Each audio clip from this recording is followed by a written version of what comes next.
Welcome to Backbone Unlimited. My name is Matt Hartsky. In this episode, we're talking about something that doesn't get nearly enough attention in the elk hunting world: how to find cow elk during hunting season. Now, I know what some of you might be thinking after I said that.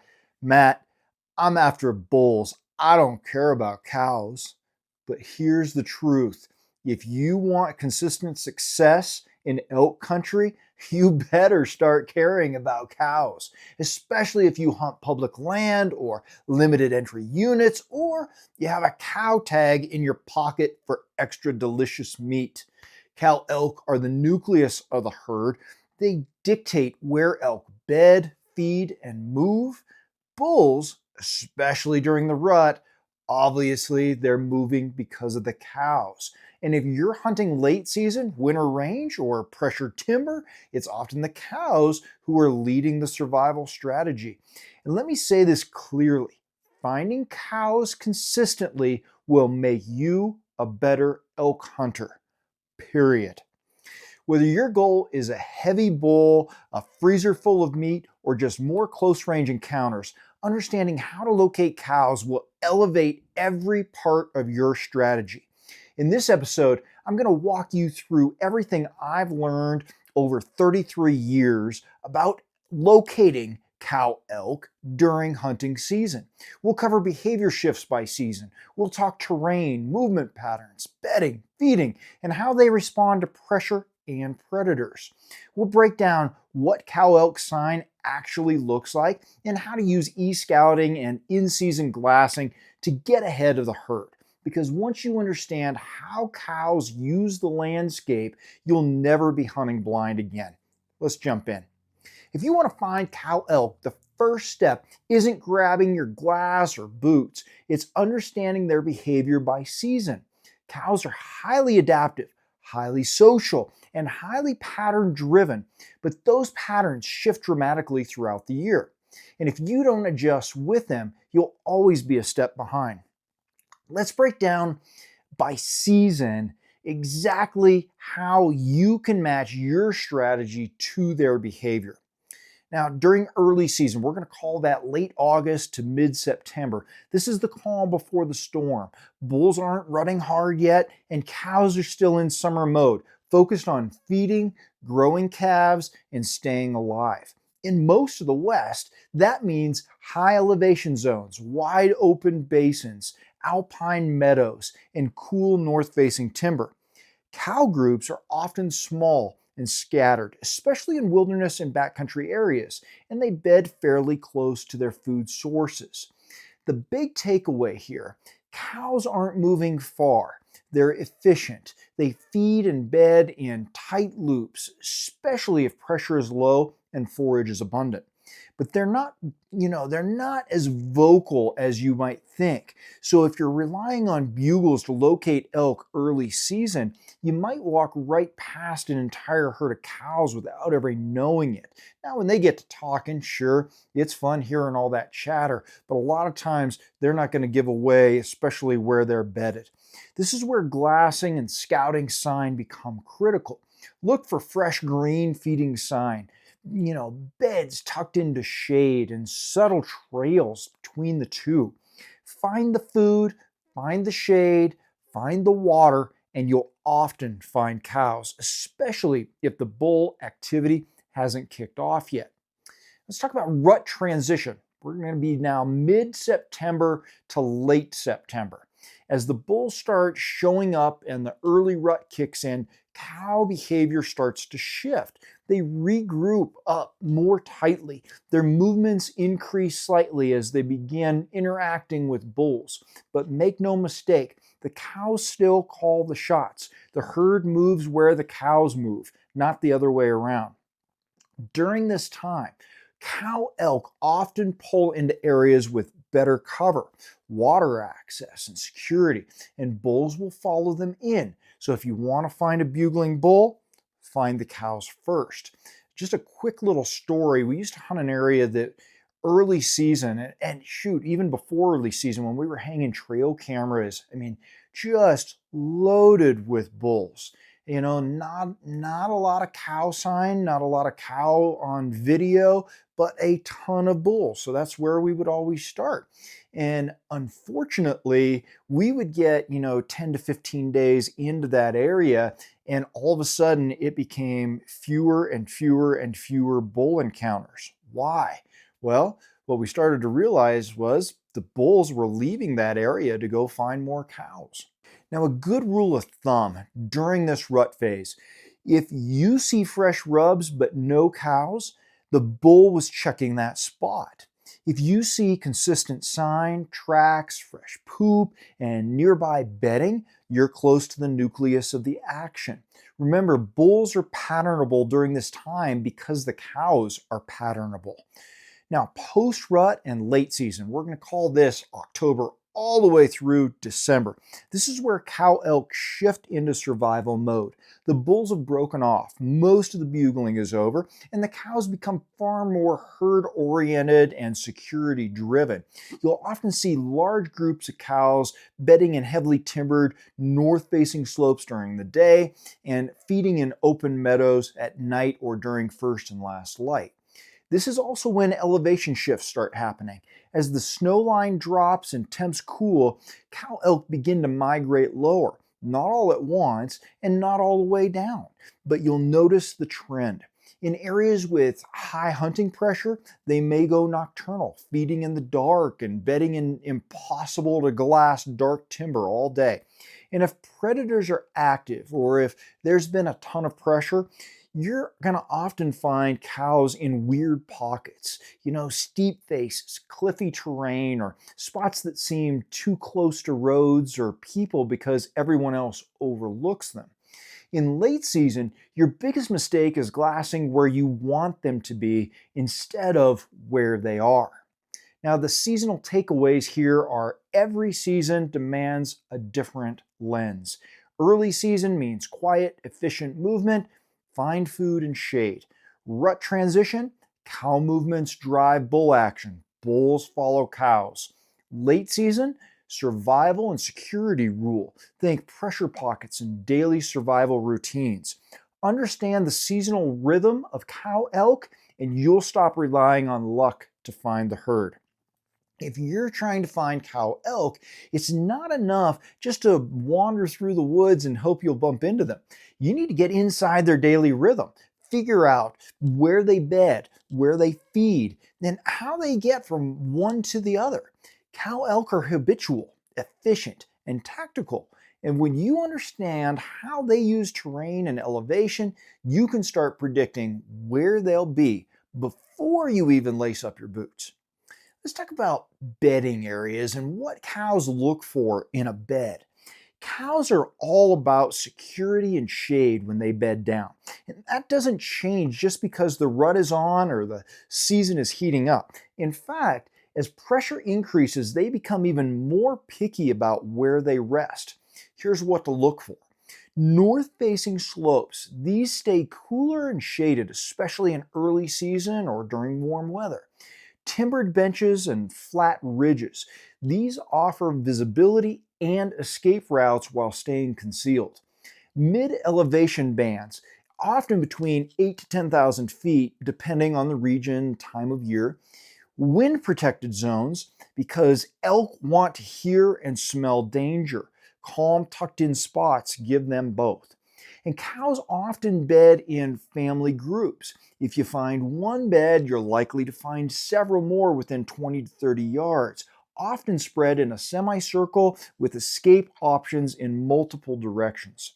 In high pressure zones or later in the season, they may bed in thicker, steeper cover, places where humans don't want to go. That's a clue. If a spot feels like it sucks to hike into and you think no one else would bother coming in here, that's often where those cows are going to be. Let's talk about the feeding zones. Your first clue that you are in the zone. Cows don't feed like bulls. They're not solo wanderers looking to bulk up and disappear. They move with the herd. They graze often and they prefer consistency. That's great for you because it means they leave a lot of sign. you're going to be looking for grassy meadows or openings near timber, especially those with multiple exits and bedding options nearby. South-facing slopes. These thaw faster and green up sooner in the spring and early fall. Low pressure pockets, even small meadows and clearings become hot spots if they're untouched by hunters. Cow elk tend to graze and move rather than park in one spot for hours. So if you find scattered, fresh poop, cropped grass, and light trails, you're probably on a recent feed line. Don't forget water.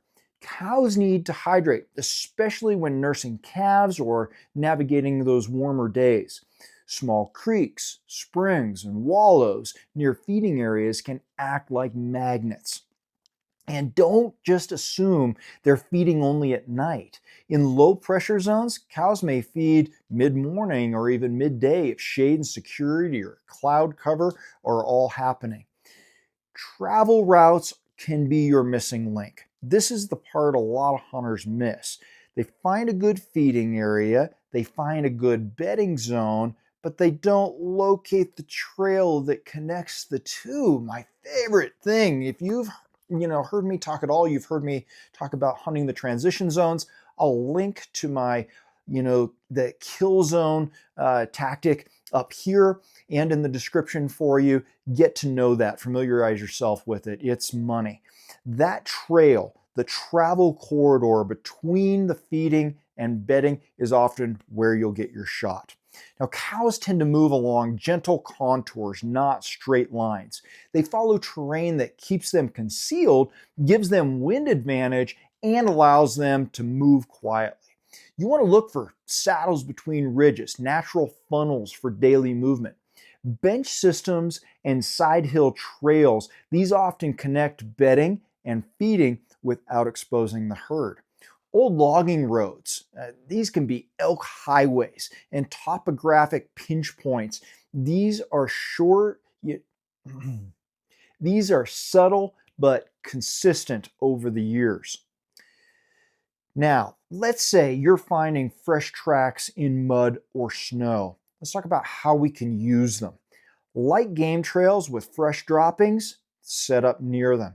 Travel corridors are often more reliable than trying to glass into bedding or feeding zones directly, especially if visibility is poor. Sneaking into those areas sometimes can be nearly impossible.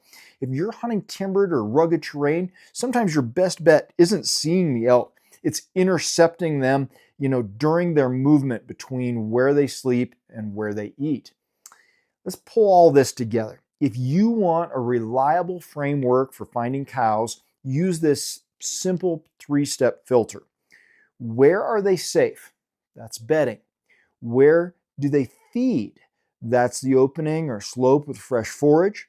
How do they get there without being seen or winded? That's your travel corridor. That's your ambush point. Finding cow elk is about seeing the full system. When you dial in those 3 pieces, you don't just find elk, you find them before they find you. Now, one of the biggest mistakes I see a lot of hunters make, especially those who've killed a bull or two, is assuming cow elk move the same way bulls do, and they don't. Their goals are different. Just because you've seen them together doesn't mean they all have the same thing going on in their brain, right? Their responsibilities are different, and their behaviors, especially during hunting season, are completely different, especially while the rut's going on. Understanding this contrast is key if you want to start finding cows consistently. Let's break it down a little more. The herd mentality versus independence. Bulls are often loners outside of the rut. They'll bed by themselves, feed in isolation, and take paths that avoid the herd completely, especially after the rut. When they're worn down, worn out, then they need to recover. They don't want that stress of those cows. Cows, on the other hand, are herd animals year-round, even in summer. You'll see cows in groups with calves, and as the year progresses, those groups often merge into larger herds for security. This means cows leave more sign because there are more of them. You can pattern cows with more consistency because they don't move or behave as erratically. If you spot one cow, there's a very high chance you're about to see a dozen.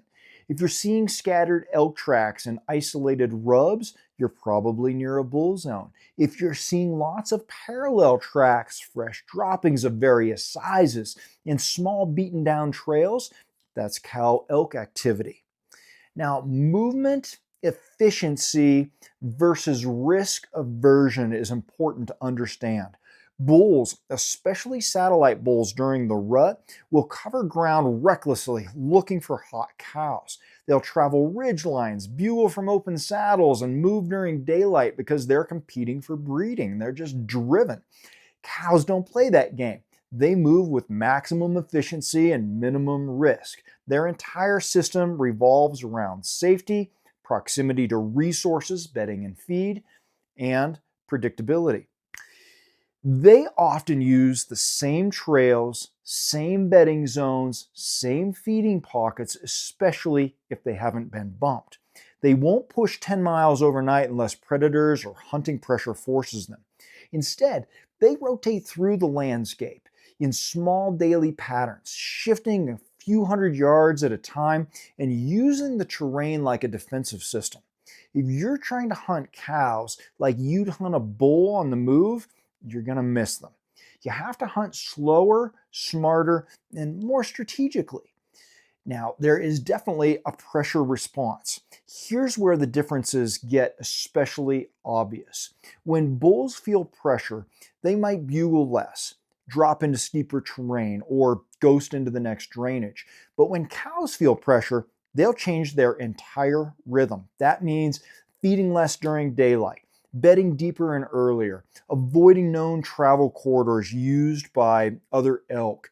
They're like wild turkeys in a sense, spooky, patternable, and highly responsive to human pressure.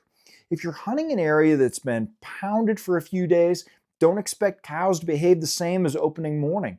They adjust fast, and they often relocate to secondary zones, even if it means less food, less water, and less comfort. In short, cows are survivors, and that's how you have to think in order to find them.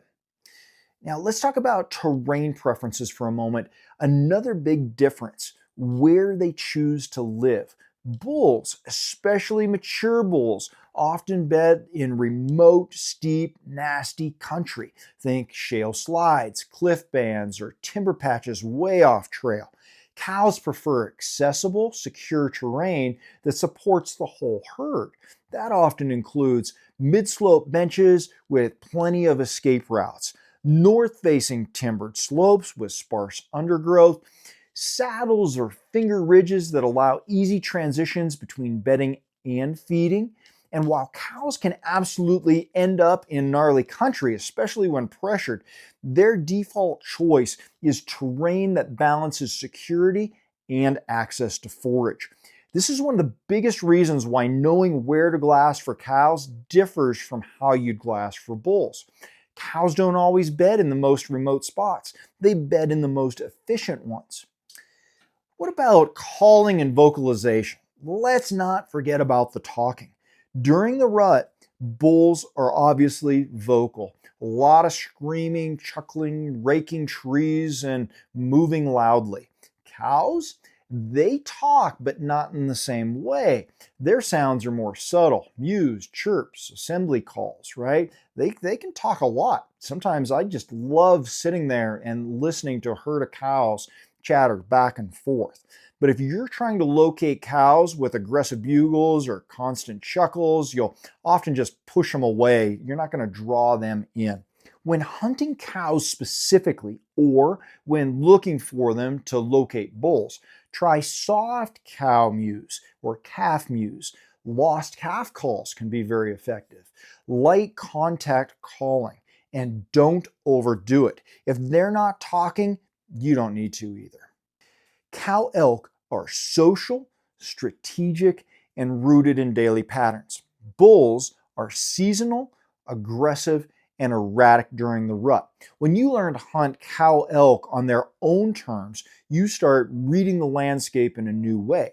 You stop chasing ghosts and start intercepting real animals, doing what they've done for generations. If you're serious about finding cow elk during season, it starts long before boots in the dirt.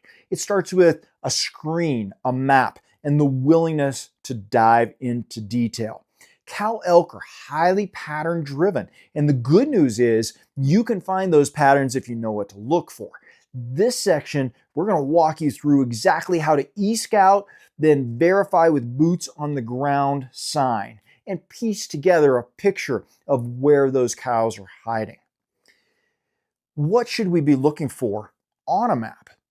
Pull up your map layers, whatever platform you use, and here's what we're going to start marking. Terrain features that support the cow triangle.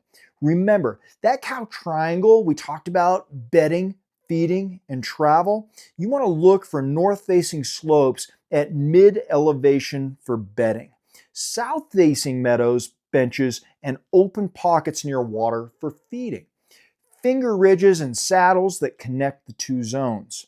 You want to find zones of overlap where bedding and feeding areas are within 400 to 600 yards of each other with some kind of funnel between. You want to look for isolation pockets with escape routes. Cows aren't just living on the edge of roads and trails unless they're in a refuge zone. Most of the time, they favor terrain that offers security and visibility, but not necessarily remoteness. Mark areas like timbered ridges with multiple exits, long rolling side hills broken by small parks, drainages with benches tucked behind elevation knobs. You want to look for water and shade proximity. Cows need water more frequently than bulls a lot of times, especially if they have cows. So look for springs or seep zones on contour, creek bottom, meadows near thick timber, wallows that are adjacent to not so obvious bedding. You want to look for hunter access and pressure maps as well. Overlay roads, trails, and private boundaries. Then ask, where can cows go to avoid people without leaving the area completely? The stuff they're familiar with. That's where they'll likely end up after opening day. Mark those secondary pockets, zones that are a half a mile to a mile away from pressure points, but still within feeding and bedding range. Let's transition from the e-scouting to boots on the ground scouting and how to confirm you found a cow elk zone. When you get into your e-scouted spots, your mission is confirmation. You want to verify that what you saw on the screen actually holds elk and not just theoretically. Here's what to key in on. You want to look for that cow elk sign of tracks of different sizes, adult cows and calves. You want to look for scattered medium-sized droppings, not the big bulls. Hair in beds that match group bedding patterns. You're looking for multiple shallow depressions. Licking branches or broken brush at 3 to 4 feet off the ground.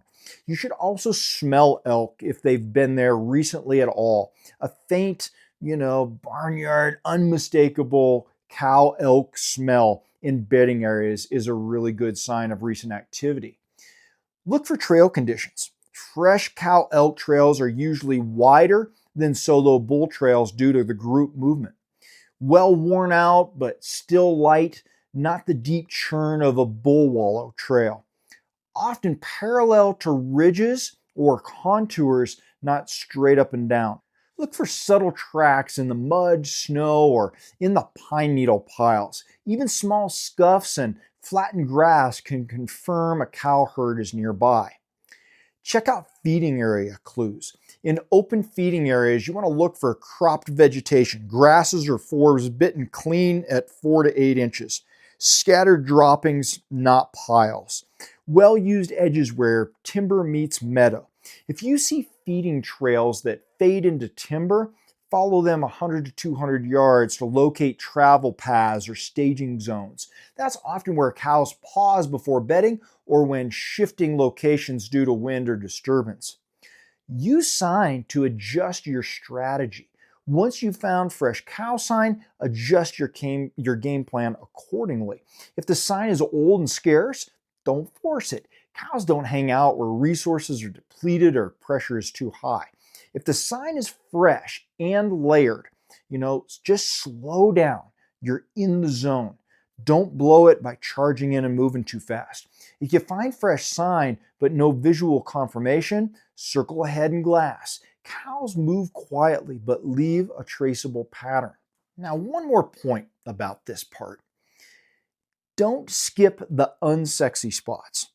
Cow elk love boring country, flat benches, rolling timber, low elevation hills nobody else has glassed, places that are too close to roads to feel remote, but just far enough to be ignored. These overlooked zones, especially during mid or late season, are often full of cows. And if you're hunting a late rifle tag or filling a cow tag for meat, this can make or break your season. Don't let ego or assumption keep you from checking the soft terrain. If the sign is there, cows will be too.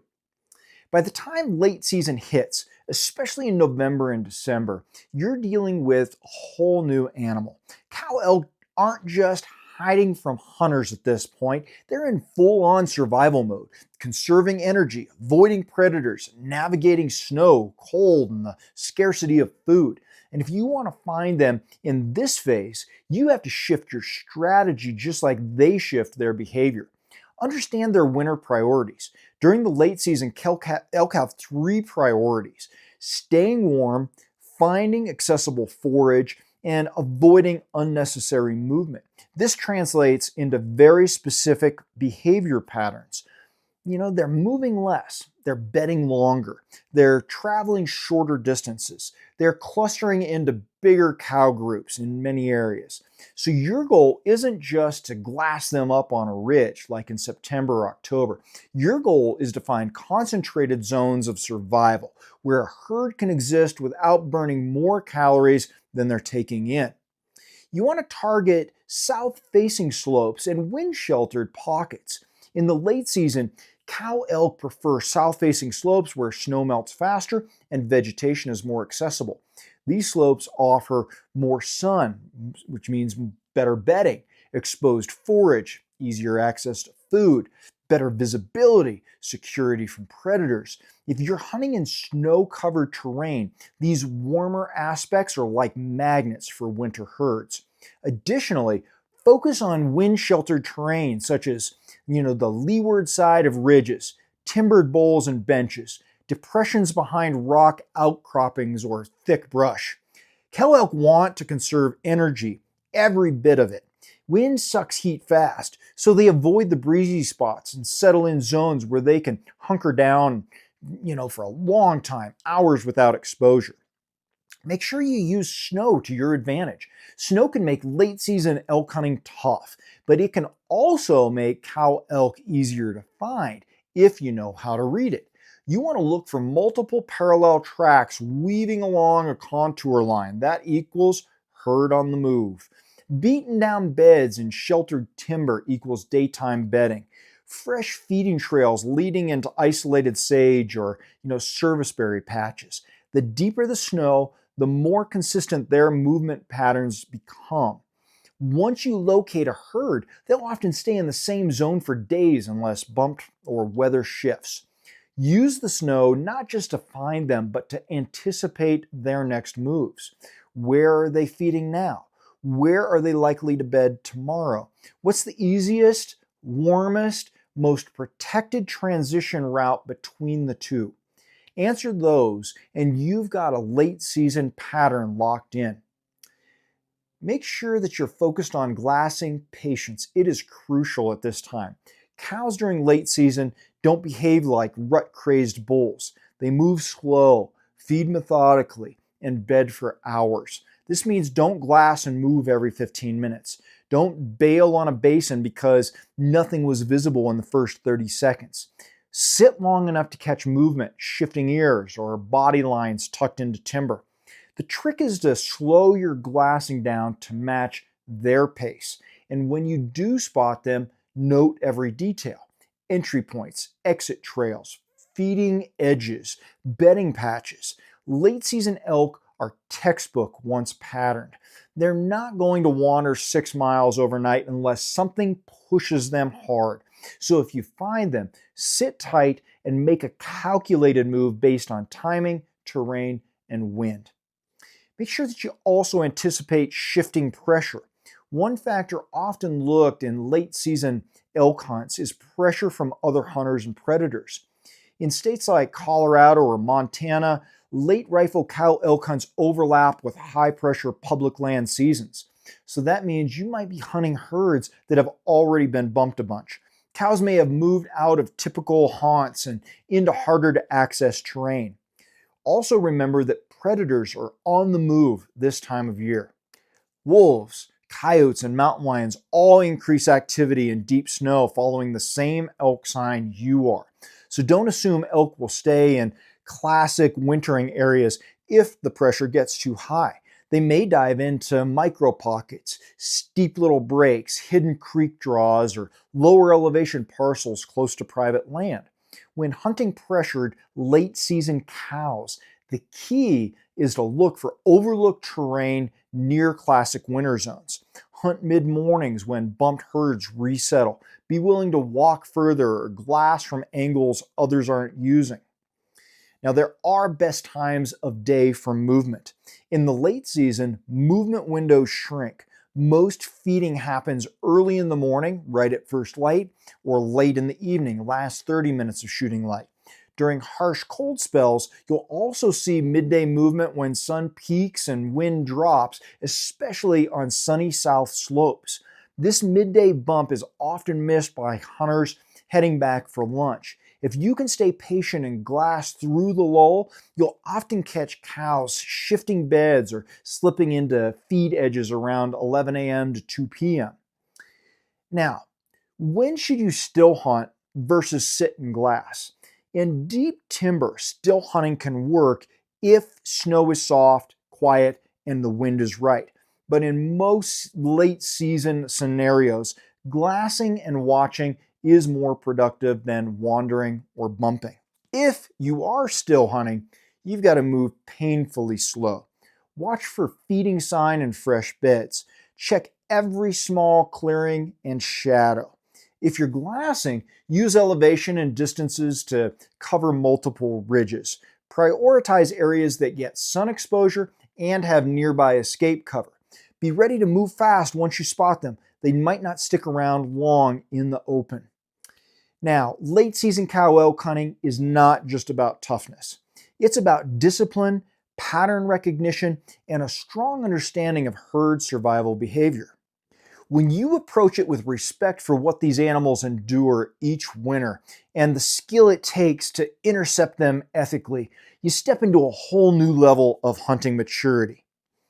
If this episode helped you think differently about how to hunt cow elk, especially during pressure or in the late season, then it's time to level up with the right tribe behind you, because here's the truth. Success in the backcountry doesn't just come from random YouTube videos or scrolling forums filled with conflicting advice. It comes from dialing in your plan, your mindset, your gear, and your grit before the season starts. That's why I built Team Backbone. This is our private membership for serious hunters who train hard, hunt smart, and live relentless all year. As a Team Backbone member, you're going to get 20% off site-wide on all Backbone Unlimited gear, an exclusive member-only t-shirt mailed to your door every single month, designs that aren't sold anywhere else, full access to our digital vault of backcountry prep guides, gear planning tools, e-scouting strategy, mindset training, strength and conditioning programs, and more, entry into our monthly premium gear giveaways, and access to our private Team Backbone group where you can ask me anything directly. And if you're one of the first 100 to join, you're going to be one of the founding members, and you're going to get a shirt that reflects that will never be reprinted again. Team Backbone isn't for everyone. It's for the doers, the grinders, the ones who want more from their gear, their tribe, and themselves. If that's you, go to backboneunlimited.com and click on the membership tab. Let's build something stronger together. Thanks for being here. Until next time, train harder, hunt smarter, and never settle.